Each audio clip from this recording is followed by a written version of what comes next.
आप देख रहे हैं उर्दू टेक पाक और मैं हूं इमरान। फ्रेंड्स, सबसे पहले गुजारिश, अगर आप लोगों ने अभी तक मेरा चैनल सब्सक्राइब नहीं किया तो प्लीज़ मेरा चैनल सब्सक्राइब कर लें और साथ ही लगे बेल आइकन पे क्लिक कर दें। इस तरह से मेरी हर आने वाली नई वीडियो आप तक आसानी से पहुंच सकेगी।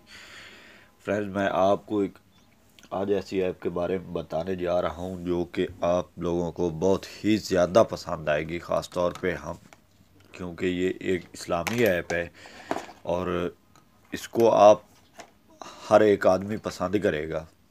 अगर वीडियो अच्छी लगे तो प्लीज़ प्लीज़ शेयर करें। फ्रेंड्स, आज जिस ऐप के बारे में बताने जा रहा हूँ वो अल कुरान विद उर्दू तफसीर है। तो फ्रेंड्स, ये प्ले स्टोर पे लिखेंगे अल कुरान विद तफसीर तो ये आ जाएगी। ये नई ऐप है, 5000 इसके डाउनलोड है, 5.0 की इसकी रेटिंग है। तो इसको ओपन कर लेते हैं फ्रेंड्स।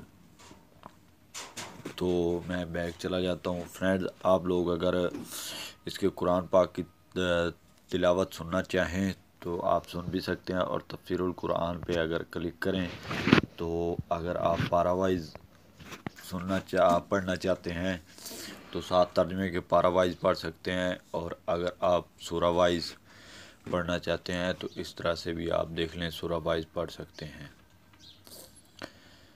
तो ये देखें फ्रेंड, मुनासबत, मज़ामीन, सूरत का तारफ़, तर्जुमा और तफसीर। तो फ्रेंड्स, उम्मीद है आपको ये वीडियो अच्छी लगी होगी। अगर अच्छी लगी हो तो प्लीज़ लाइक, कमेंट और शेयर तो लाजमी।